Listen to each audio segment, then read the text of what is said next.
Welcome to the podcast. We do recover with Jared Miller, your host. And I'm Dr. Terry Sellers, your co-host. This is a podcast about recovery from addiction. We want to talk about what successful recovery can look like. Brought to you by Steps Recovery Center, Rise Up Subs, and the St. George Hilton Garden Inn. All right, welcome everybody to We Do Recover with Jared Miller. I'm the co-host, Dr. Terry Sellers, and we have some fantastic guests today. We will get to our sponsorship mentions in just a second, but first we have Tiffany Naccarato. Yes, I did that on purpose. We have Tiffany Naccarato here, and we have Kayla Jensen. They're both from USARA, and we will be talking about language matters. But before we do that, we have some sponsors that really help our podcast. So, speaking of language matters, the reason why you cracked that joke is because either you or I messed up Tiffany's name last time she was on. She's coming back on. Yeah, and it probably was me. She's giving us a chance to redeem ourselves. It might have been. No. Let's go with this. There's a 98% we're a partnership. chance. We're a team, baby. It was both of you. That's right. We messed it up. Tiffany Naccarato, who I've known for a while, so I should very know how to long time. Dr. Sellers. Pronounce her name now. Welcome to the Jensen. podcast. Yeah, thank you for having me. I'm excited to be here. Yeah, it's lovely to have you both here. We're excited. Kayla, where do you live? I live in Sandy. Okay. They're both Salt Lake girls. Yeah. I know you live in Salt Lake somewhere. Where do you live, Tiffany? Bluffdale. Okay, great. But we got to get to sponsorship mentions before we move on. So, Jared, will you? For people that aren't familiar with Utah, those are two towns in the Salt Lake City, Utah area. Right. Yes. Correct. Basically all part of the Salt Lake City. I think sometimes County, yeah. Doc forgets that we have downloads from people out of state, so we got to keep that in mind. Gosh. You don't know how That many makes times. sense. You don't know how many times last episode I thought for our patients or for our listeners that don't know what MAT is. Oh, yeah, and I We kept should tell saying them that. that, yeah. All right, let's jump to it. Episode 129 is brought to us by Steps Recovery Centers. Steps Recovery Centers is an adult substance abuse and mental health treatment provider.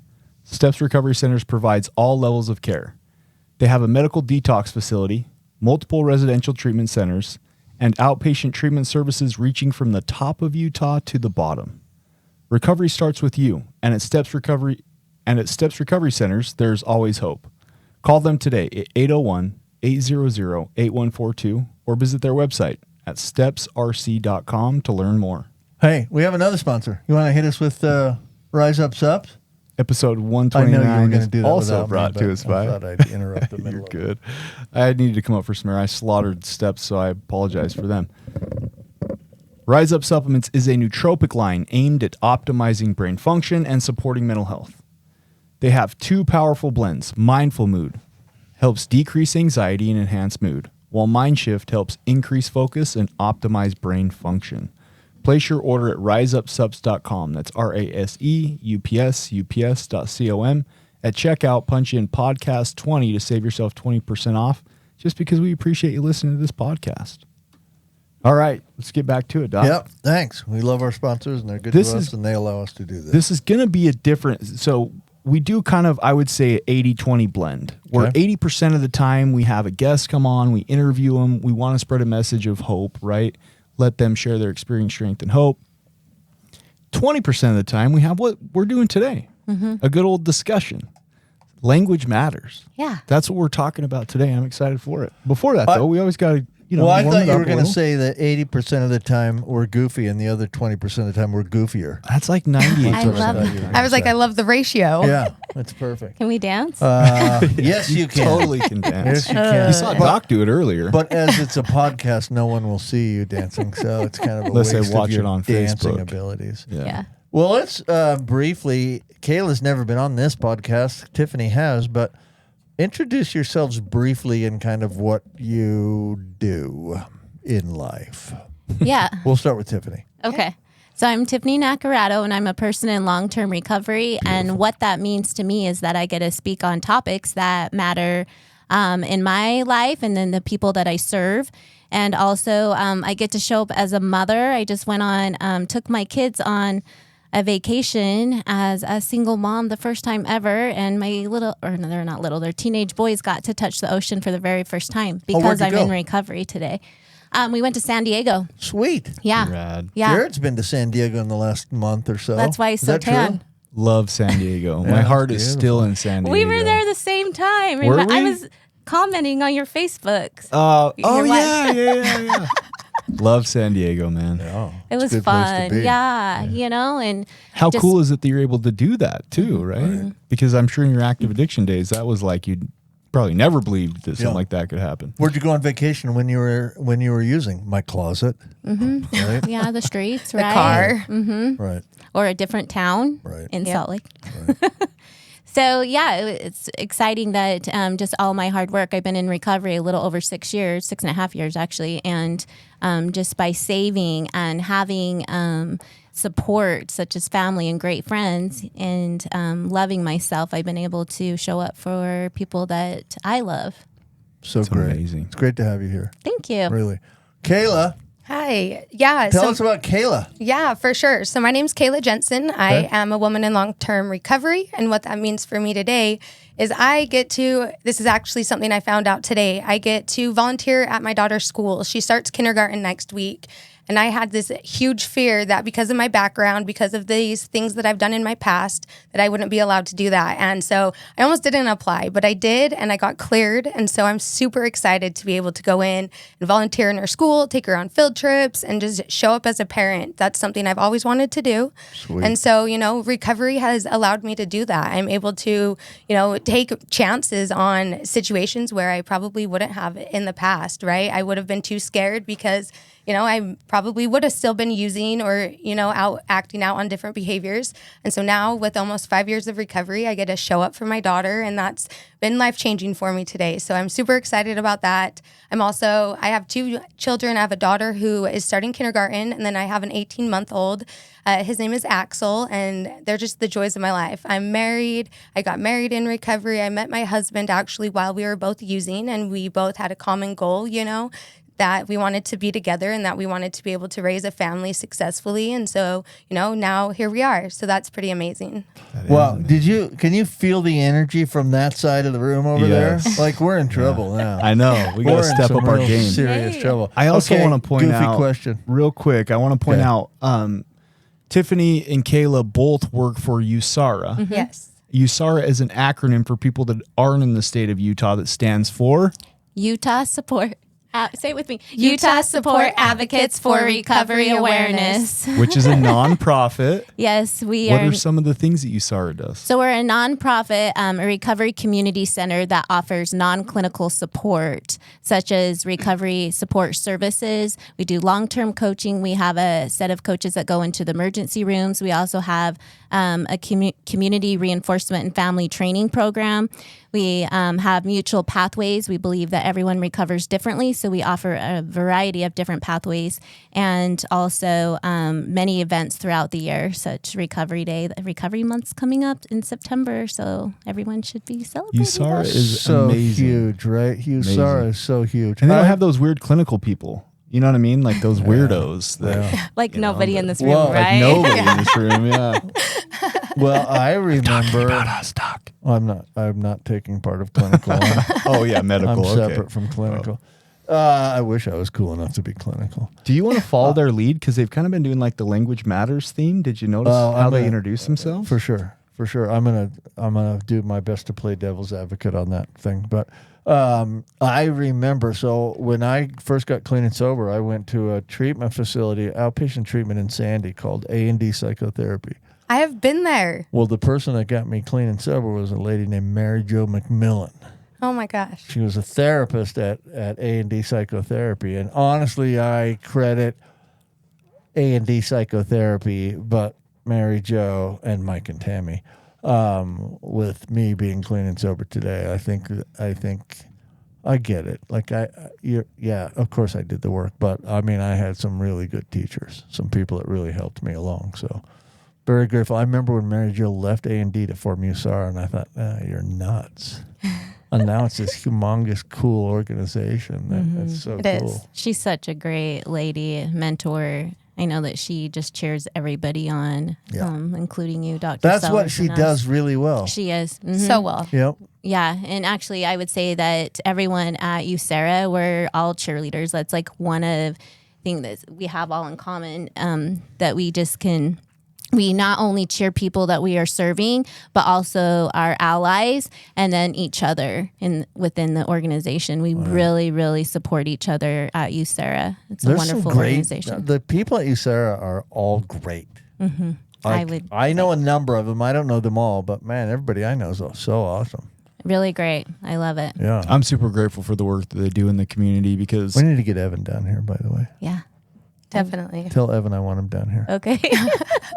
He's fabulous. Yes, he is. I'm sorry to interrupt you. Go ahead. No, I was just gonna say I pretty much ended it, so you're fine. I'm super grateful for the work that they do in the community. Yeah. Okay, we have a topic today that you folks want to talk about.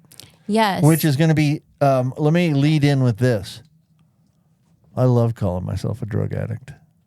Yeah, and that's I good, do. right? That's fine. I do it mostly to make my mother angry, You do. who has passed on. But my mom is still part of the shame group, right? I'm not ashamed of my recovery at all. And so I call myself an addict. I'm not always as careful with my language as I could be. And I'm hoping today that maybe I learned something. Can I ask you a Frankly. question? Sure. How many public events where people are not in recovery have you spoken at? Well, the answer is some, Okay. actually, but not recently. Okay. Recently, mostly people in recovery. Got you. Yeah, and we're not here to like change anybody or tell anybody what's right or wrong. We're just No, but you're going to tell us the reasoning behind what you're about to tell us, yeah. right? Different perspective. Because it does matter, Yeah. And, right? And that's To kind me, of if you call me a drug addict, I don't care. But some people, it might actually mean something different than what I take it as, right? I Yeah. take that as I have tried my best to make my life about being of helping the stigma, and therefore one way to do it is to be careful in your language, but another way is to be proud of the fact that you're a drug addict, which is what I do. It's not great for everyone, though. Like, that works for me, but it's probably not best for me to call other people that, Yes. right? It's okay if I call myself that because it doesn't matter what I call myself. I actually look at it as I have been clean for 21 years. That's quite an accomplishment for somebody. Yeah. Yes. So it I'm not has. ashamed. Yeah. Yeah, thanks. No, I didn't mean that for that, but I'm not ashamed of that, Yeah. right? Because but I was when I first started trying to get clean and sober. I was ashamed of the fact that people wanted to call me a drug addict. So USARA is financially backed by an organization called Names and Faces, right? Or did I get it Faces backwards? and Voices. Yeah, Faces Faces. and Voices. So I remember when Faces and Voices first got started, then they are the ones that really kicked off this language matters. And I went to, Pennsylvania, and it was funded by the same organization, Names and Voices. Faces. Names and Faces. Faces and Voices. Holy cow. Those people. You're the one that messed up my name when I was there. Okay, It was me. Oh my gosh. That organization paid for speakers to go out to these areas. Like, I've gone to like Ohio, I've gone to Pennsylvania, different places, and speak into the community.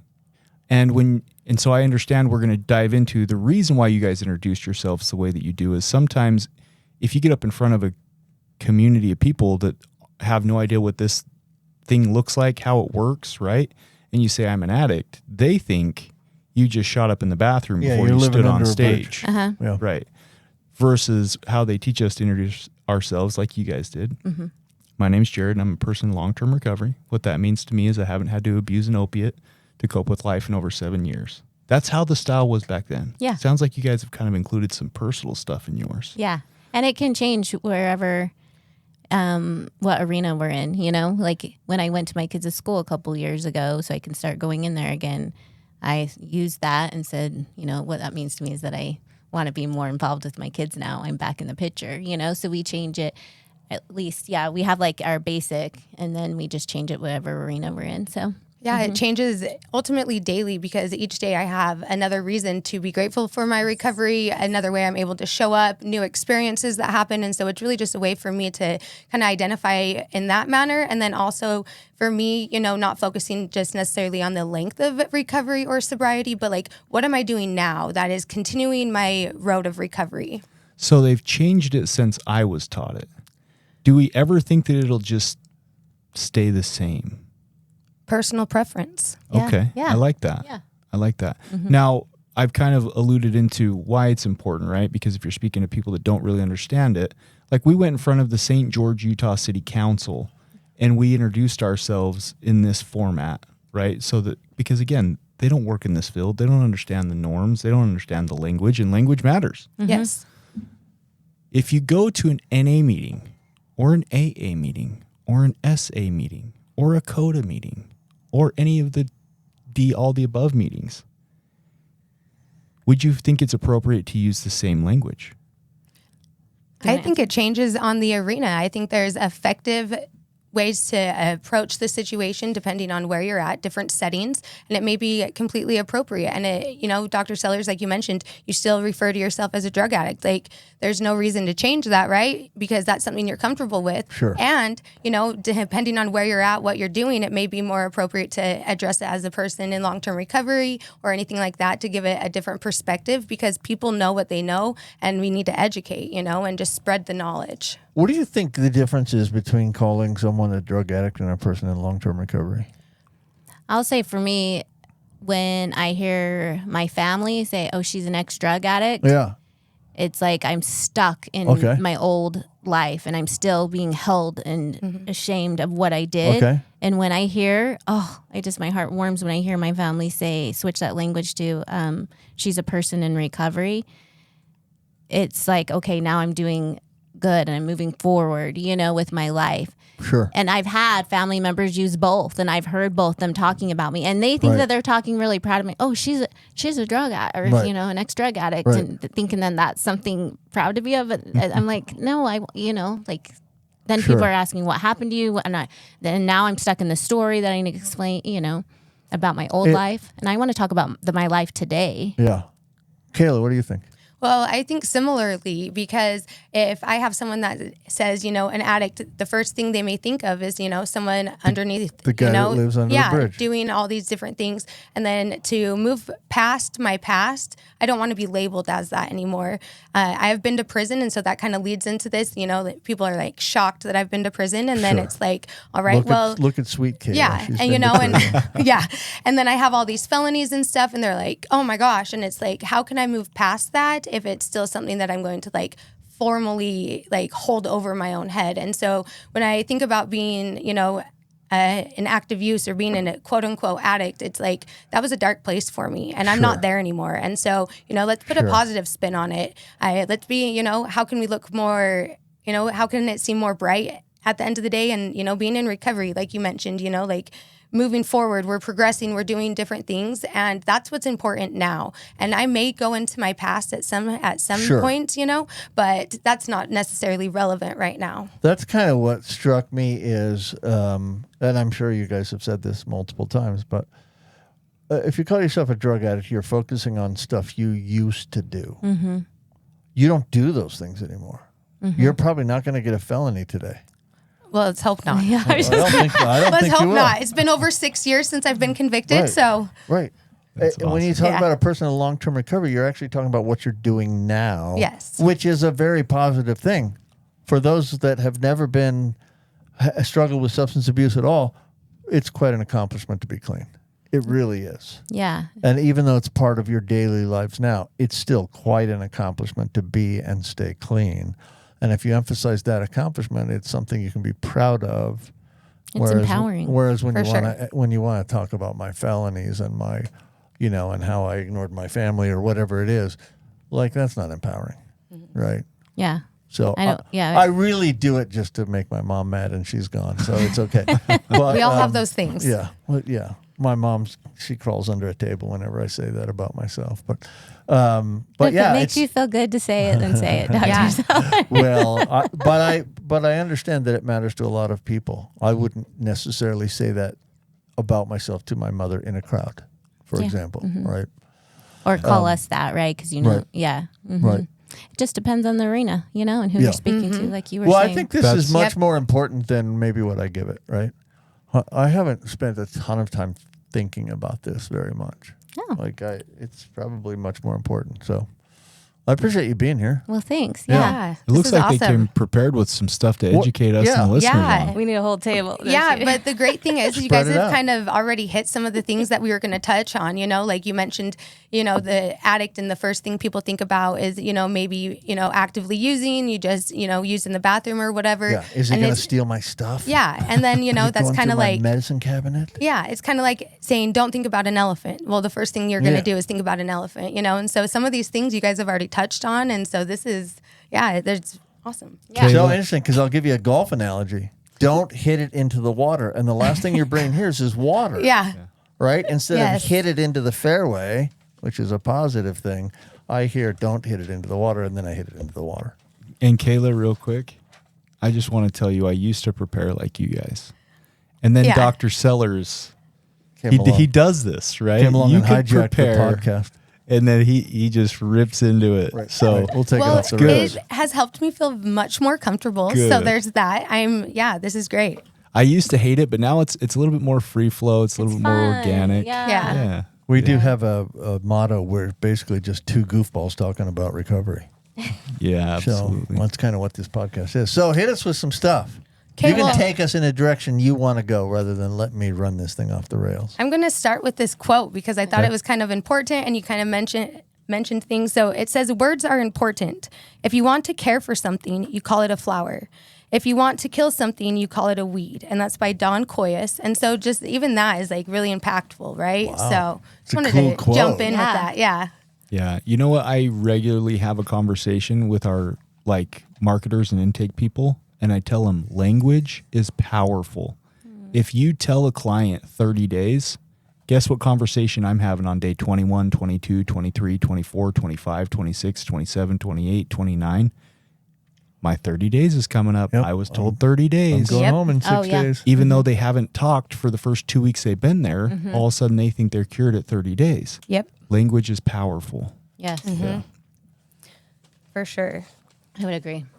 I did like the whole flower. You can almost, there's feelings with it, right? Yeah.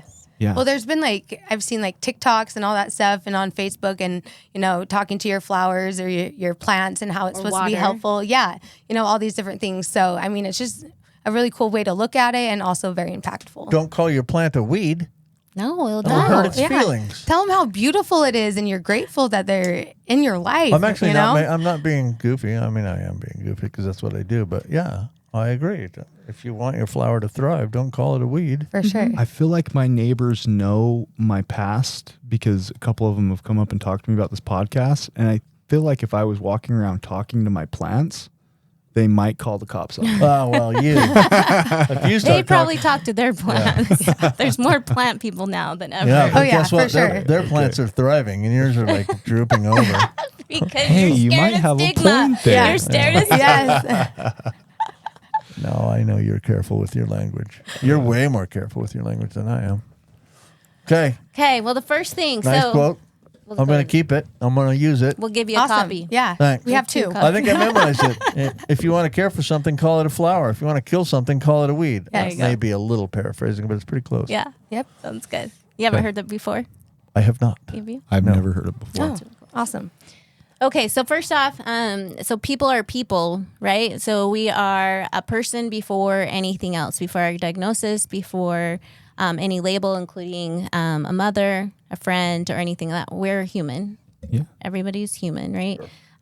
So our first little thing is I'm talking about the current terminology of clients, patients, and consumers. What do you guys think of that? So interesting because we're different on that, yeah. right? Yeah. Yes. We only have about a minute left in this segment. I feel like I'm on an episode of Joe Rogan. So I- because we're debating, right? Like the docs. you know. I interact I love with it, though. I interact with people all the time that are at our treatment center for treatment. I call them patients because I'm a physician, Yes. and I've always called the people that I'm treating patients.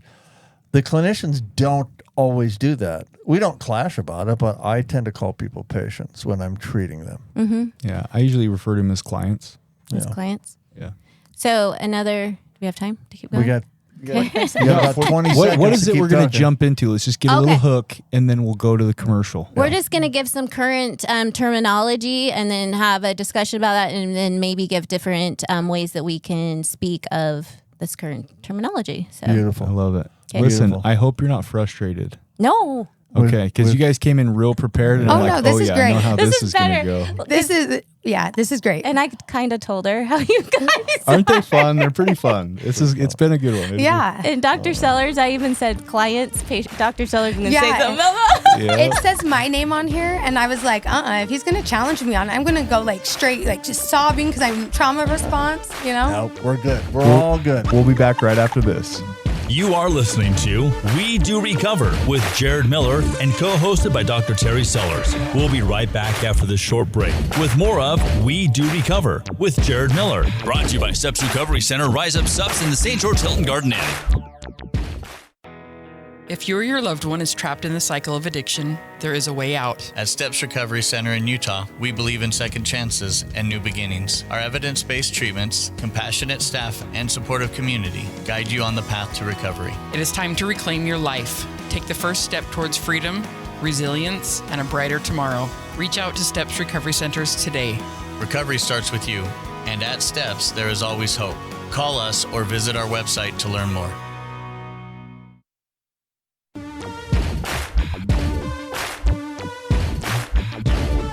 We welcome you back to We Do Recover with Jared Miller, co-hosted by Dr. Terry Sellers. Brought to you by Steps Recovery Center, Rise Up Subs in the St. George Hilton Garden Inn. And now with part 2 of our podcast, Jared Miller and Dr. Terry Sellers. Welcome back, everybody. Episode number 129 is the second part of our 129 podcast. We're here with Tiffany Naccarato and Kayla Jensen, who are from USARA, depending on how you pronounce it. Tomato. Yep, that's where they're from. Tomato. Wait, you got tomatoes okay. What'd you say? USARA? Sarah. Sarah. But then you say her name wrong and all hell breaks loose. So there is a line of Language matters. Well, but it's her name, so she gets to tell us how to pronounce it, right? And she's a human being before anything. Yes. Sean. Well, but she's That's right. she's a patient to me. That goes right back. Oh, wait, before we do that, I do have to mention that the second segment of our 129th episode is sponsored by the Hilton Garden Inn. The Hilton Garden Inn, which is currently having a seizure on our screen on purpose. The Hilton Garden Inn is in southern Utah. It's right here in sunny St. George, and it's always sunny and bright. The Hilton Garden Inn. If you happen to be traveling through southern Utah, give them a Google search, Hilton Garden Inn. Give them a shot at your business because you will not regret it. The Hilton Garden Inn is lovely, bright, large. I've recently been emphasizing how big the rooms are because the rooms are really like newer hotels these days are making rooms smaller and So smaller. true. Like they're making a bed and a closet and that's all you got. Not here. You got a sitting area, you got a desk, you got a closet, you got a nice large bathroom, you Pool, got a little jacuzzi, mini workout kitchen. room. But no Cinnabon. But No no Cinnabon. Cinnabon. That was last. That that was was last the episode. It's a good callback to last episode. Okay. Last episode, we talked about a study where male testosterone Here, levels you are set him off, highest Sean. in the mall when you're closest to Cinnabon. What? That's a true study. That's an absolute study. So let's Oh my God. let's move on now that we've talked about the Hilton Garden Inn. Hilton Garden Inn smells like Cinnabon all the time, so we're good. Can I before- just throw in my 2 cents real quick? Sure, you can make it a whole nickel if you want. All right, let's do it. Yeah. So the question I asked before, we're talking about language is powerful, right? Language matters. That's kind of the title of episode 129. I asked you a question. Is it okay for somebody to introduce themselves, or how would you feel about somebody introducing themselves as a person in long-term recovery, right? In the rooms.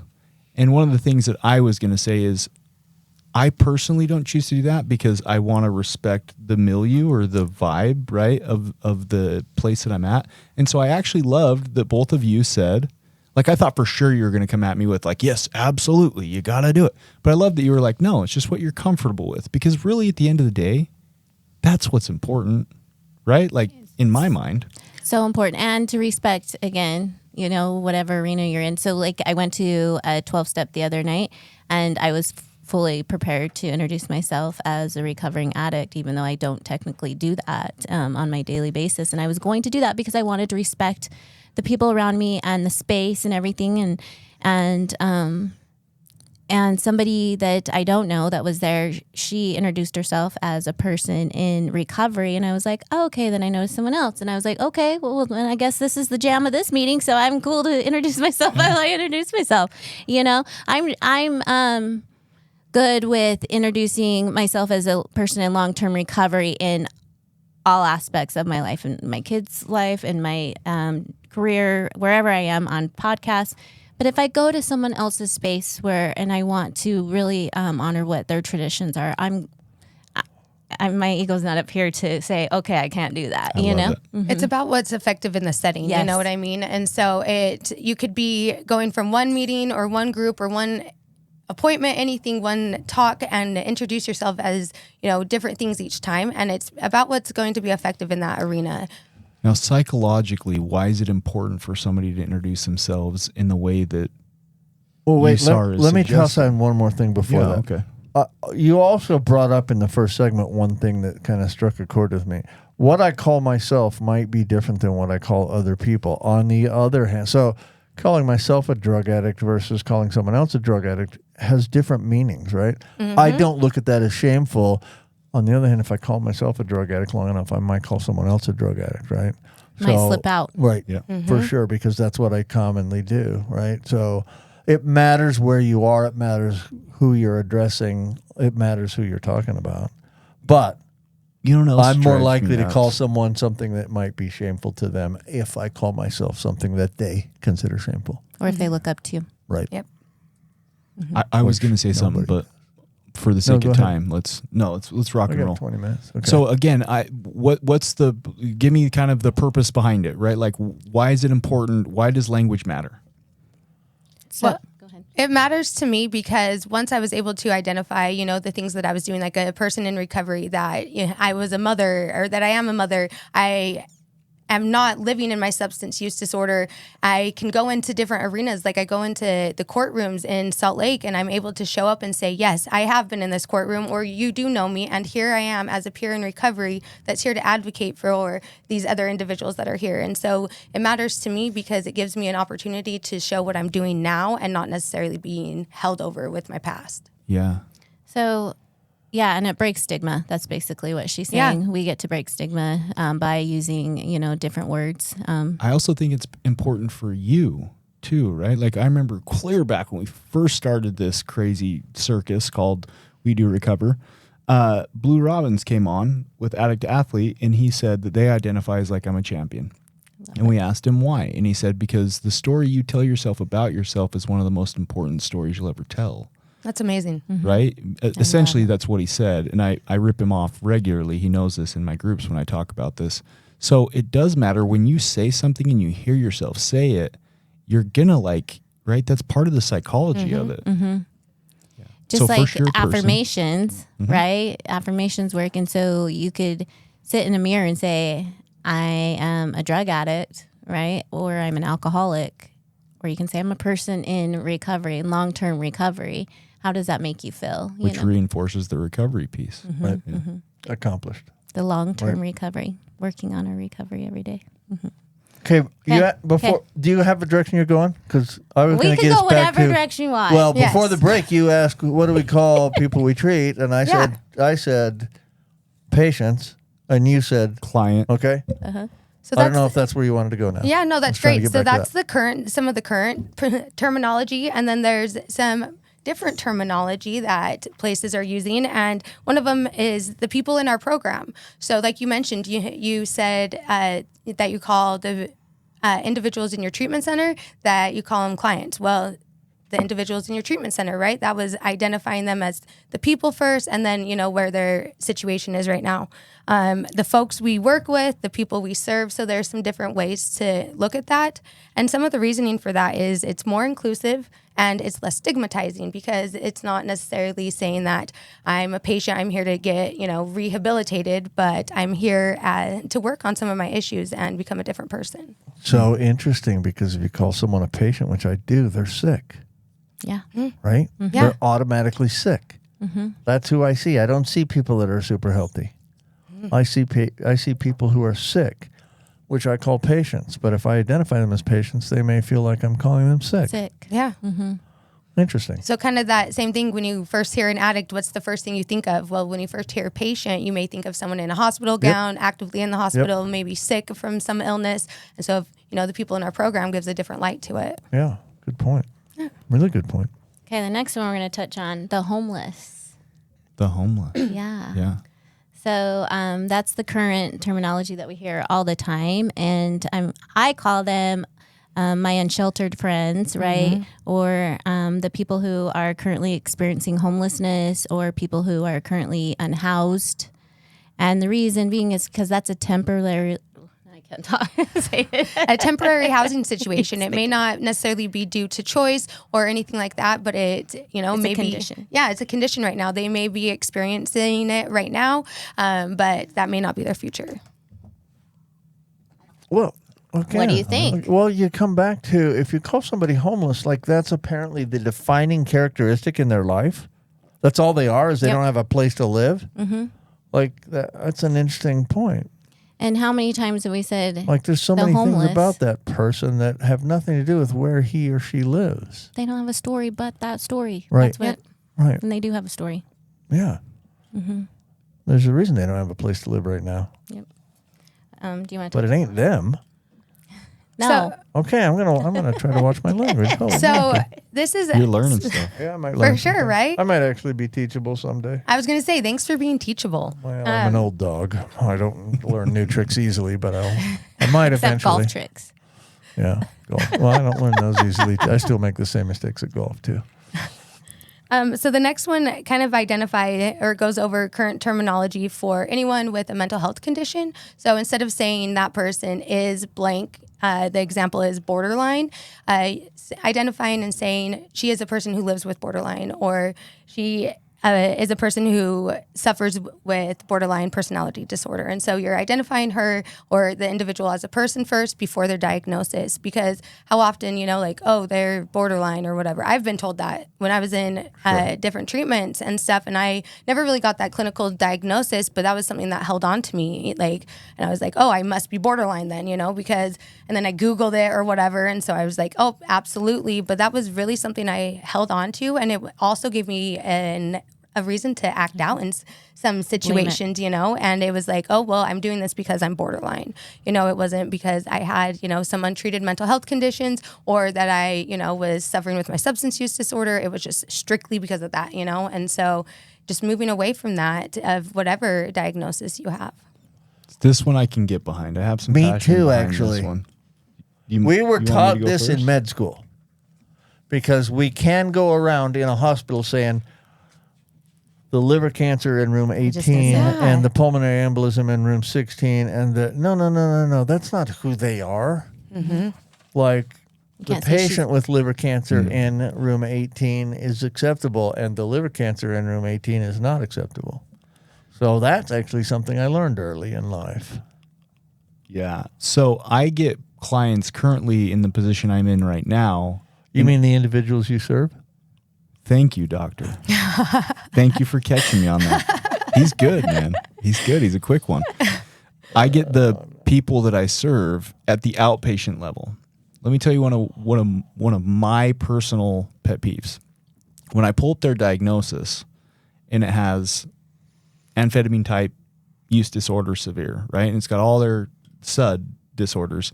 And then it has a grip of mental health disorders. And I'm like, okay, hold on a minute. This person's been off of drugs 30 days, maybe 45, and we're convinced that they're bipolar or schizophrenic or like maybe they're showing symptoms of, yes. But until they clear post-acute withdrawal symptoms, those symptoms are going to be very similar to somebody coming off of drugs. I agree. While the brain heals.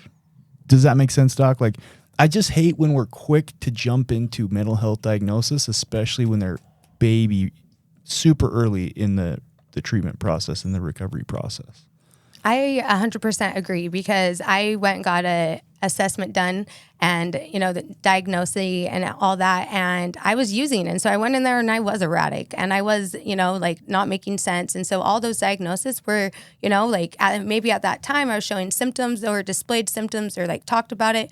But then what about after I was in recovery, after the post-acute withdrawal symptoms and all that, where was that diagnosis? And sometimes they still might be. Yes, but exactly. Let's hold off and just use the terminology showing symptoms of before we slap a diagnosis on it. Right? That is a great language change. I feel like we need to add that on here. That's amazing. You got to give me credit though. Oh yeah. Okay. Jared Miller. Yeah. I'll give you credit. Yeah, I agree. Like, first of all, I get patients come in with that say they have borderline personality disorder, right?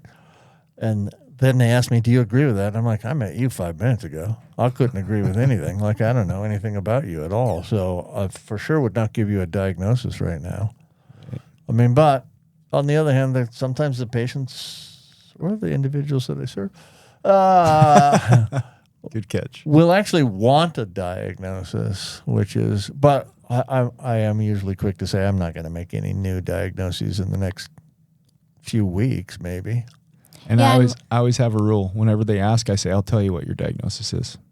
You're a human being having a human experience. Yes, I was just going to say that. Thank you. Yes. Yeah, I do tell them that. Because I do love some of the stuff because I think we can get caught up in this like thought of I'm always going to be I'm this in love way. with you all of a sudden. That was awesome. Yeah. Which part? I love that. Me All of touching you. your leg underneath the table or what? Oh my God. Yeah, I think sometimes we can get caught up in this, like, have you ever met somebody that has a legitimate chronic illness condition Yes. and all they ever talk about is their chronic illness? It's like it's become part of it's their whole identity. Mm-hmm. Yeah. And so I can get behind you guys. I'm taking up way too much time, but I can get behind you guys on the whole, like, let's try to relieve some of that and just remind them, like, you're human and you're going through a human experience, Well, because somebody might be a person with bipolar, but they are also many other things. That's just what we're getting at. You're not just that one thing. Mm-hmm.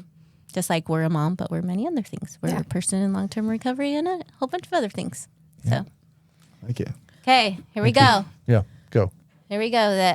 The substance use disorder recovery positive vocabulary list is we have substance abuse. Yes, we do. What's Is the another current- word? Yes, the current terminology. What's something else that we might be able to use? People who use substances despite negative consequences. That's Okay, great. That would yeah, work. that was great. That was good. What do you think, Doc? You're like, That's a few words. Like, I got bored about halfway through that diagnosis, but it was interesting. Well, there's Yeah. substance use Substance use disorder, right? right? For sure. I know that when I But was again, people look at the word disorder, yeah. right? a And person, no, a But it person. is right. No And question. when I hear the word abuse, that is something, I think of, the first thing I think of, is something negative, something that's like, well, you're getting abused. Maybe you're getting hit. Maybe you're getting physically, mentally, emotionally abused.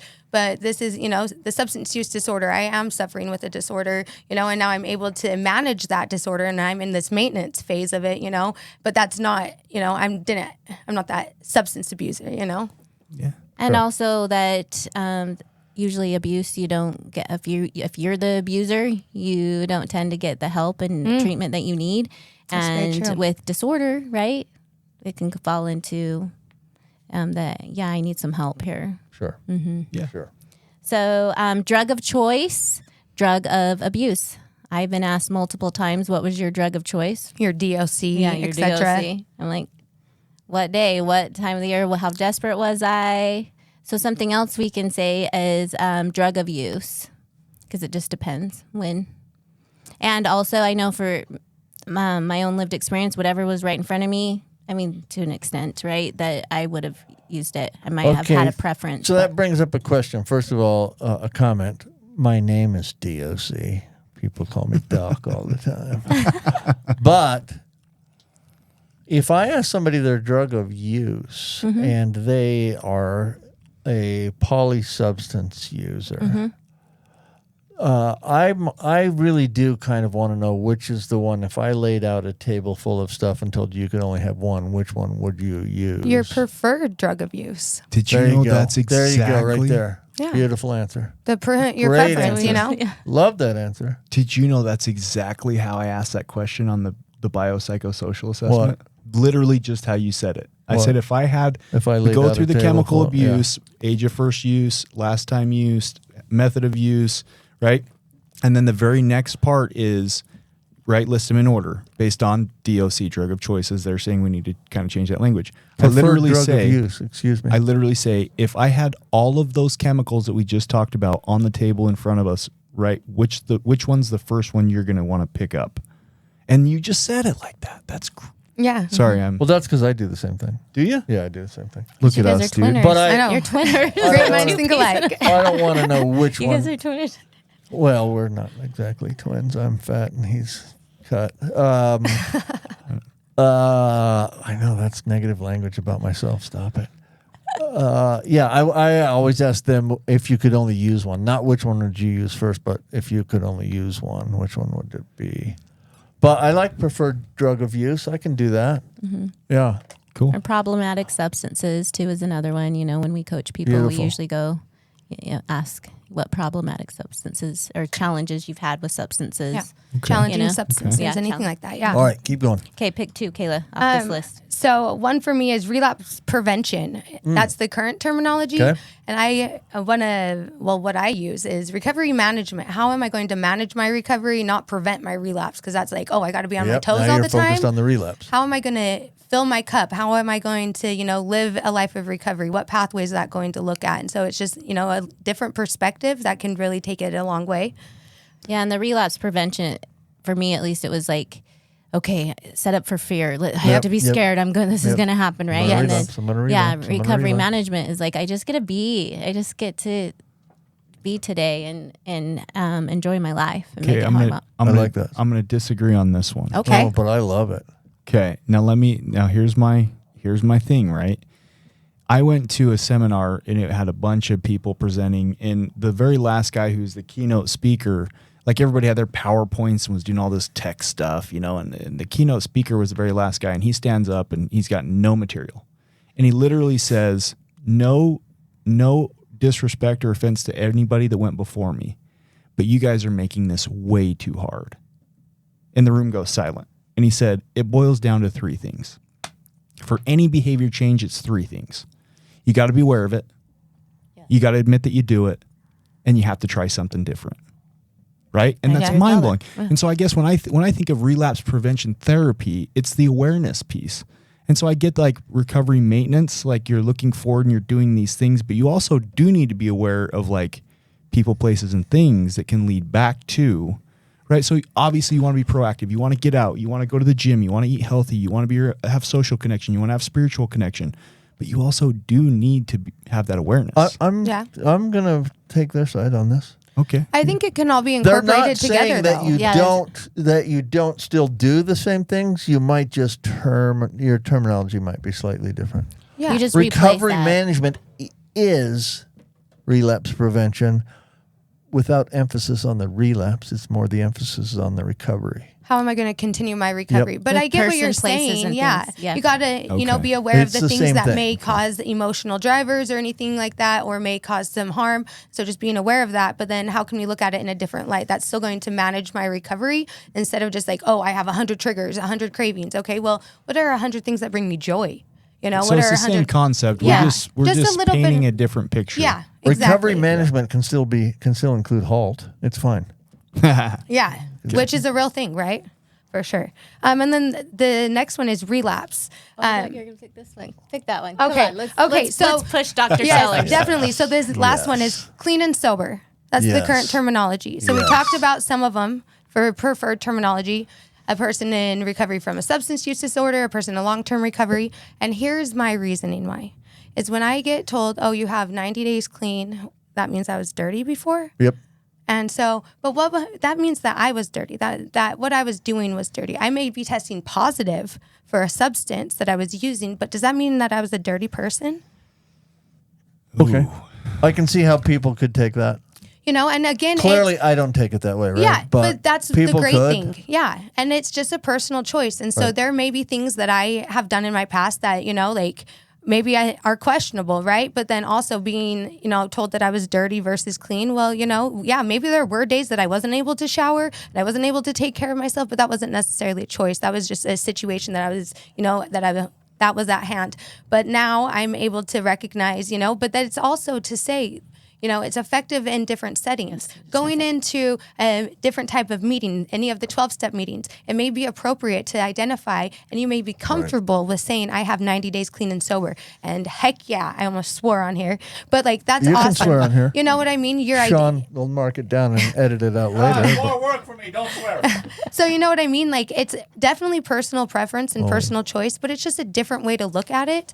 And that's something that I'm choosing as a person in long-term recovery to say that, you know, I'm not focusing on clean and sober days. I'm focusing on my recovery and my sobriety. I've been 21 years free of all mind-altering substances. Heck yeah. Did you know that? Amazing. Thanks. We have a minute left. Hit us with something God. you Hit me want. with a quote. You know, We'll skip all or- these. We do I have a feel quote. like we're We're going to leave them for you. Yeah, We need go a ahead. quote. Okay, we have one more quote. We need a quote. So it says, I love the first quote. our call to action. If you have found recovery, consider giving the community your story as an instrument of hope and healing. If you have been blessed by resources that have helped you find and sustain recovery, then join the fight to expand resources for those still suffering. William White. I was going to say, I've been Beautiful. thinking of this, and I appreciate you guys coming on. I'm going to leave some time for Doc, but I don't need time. one of the things that I, as a host, really appreciate is when we have guests that come on and they share their story, we have 2 25-minute segments, and you wouldn't be surprised. People have a hard time finishing the last 25 minutes about their life in recovery because oftentimes we focus so much on the negative stuff. So I do appreciate this. Oh, thank you for having us. Yeah, for sure. This We'll is leave awesome. you all Thank these you. so you can go Yeah. over. Yeah, Thanks for being definitely. here. That was We were outstanding. prepared for something Thanks for for being you. Thank you for Open. joining Yeah. us today on We Do Recover with Jared Miller. Help us spread our message of hope. Like, comment, and share. If you have any topics or ideas for future shows, please share that on our Facebook page. That Facebook page is We Do Recover with Jared Miller. If you or a loved one needs help, please reach out to us. Again, thank you for listening. Brought to you by Steps Recovery Center, Rise Up Subs, and the St. George Hilton Garden Inn. The views and opinions expressed on this podcast do not reflect those of its sponsors. This has been a production from a podcast studio.